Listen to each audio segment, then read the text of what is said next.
वो चाहे तो खाई हुई मुर्गी को जिंदा कर दे, और मेरे गौसुल आजम ने किया भी है।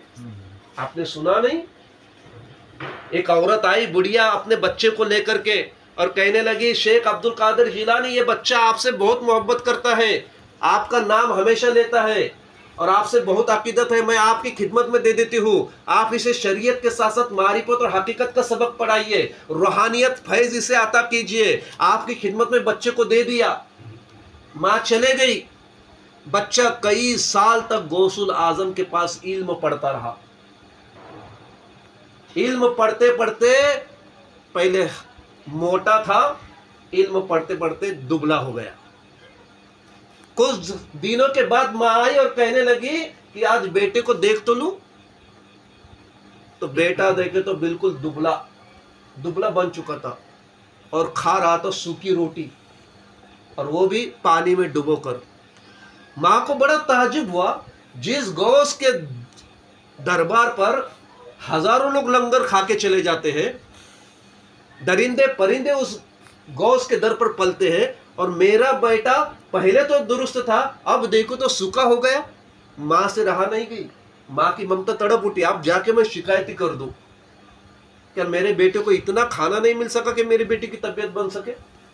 जाकर देखते तो गौसुल आजम मुर्गम मसाला खा रहे, मुर्गी खा रहे, खाने की तकरीबन हो चुकी थी। अब तो ज्यादा गुस्सा आया माँ को, एक तरफ मेरा बेटा सूखी रोटी खाए और जिसके मदरसे में इल्म पढ़ने के लिए डाला वो मुर्गन मसाला खाए। कहती है, सरकार ये इंसाफ नहीं हुआ, ऐ पीराने पीर ये इंसाफ नहीं हुआ, मेरा बच्चा सूखी रोटी खा रहा है और आप मुर्गी तनाउल कर रहे हैं, ये कहाँ का इंसाफ है, ये तो सरासर नाइंसाफी है। गौसुल आजम को जलाल आता है, आप कहते हैं, ऐ बुढ़िया रुक, ऐ बुढ़िया रुक, और जितनी भी हड्डियां नीचे पड़ी हुई थी, पीराने पीर के जुबान से निकलता है, कुम बिइज़्निल्लाह, कुम बिइज़्निल्लाह, उड़ जा अल्लाह के हुक्म से, जिंदा हो जा अल्लाह के हुक्म से। अल्लाह अल्लाह इतना कहना था कि हड्डियां जुड़ती चले गई और मुर्गी जिंदा होकर के पुकारने लग गई, ला इलाहा इल्लल्लाह मुहम्मदुर रसूलुल्लाह या शेख अब्दुल कादिर जिलानी वली अल्लाह। मुर्गी के जुबान से ला इलाहा इल्लल्लाह मुहम्मदुर रसूलुल्लाह या शेख अब्दुल कादिर जिलानी वली अल्लाह। पीराने पीर कहते हैं, बुढ़िया जब तेरा बेटा ये मर्तबे को पहुंचेगा तो वो भी मेरे जैसा मुर्गी खाएगा। सुभान अल्लाह। पता ये चला कुछ पाने के लिए कुछ खोना पड़ता है, तकलीफें बर्दाश्त करनी पड़ती है, भूख और प्यास बर्दाश्त करनी पड़ती है, सब्र करना पड़ता है, इल्म हासिल करने के दौरान बड़ी से बड़ी परेशानियों का सामना करना पड़ता है, और जब पक्का हो जाता है वो, तो फिर अल्लाह ताला उस्ताद के तुफैल या पीर के तुफैल में फिर उसे जो है रूहानियत अता फरमाता है। तो हमारे पीराने पीर, इनसे मोहब्बत, ये 11वीं करने का मकसद ये है कि 11वीं के बहाने मेहमानों को तबरुक भी मिले, जिसको अल्लाह ने नवाजा वो खाना भी खिलाता है।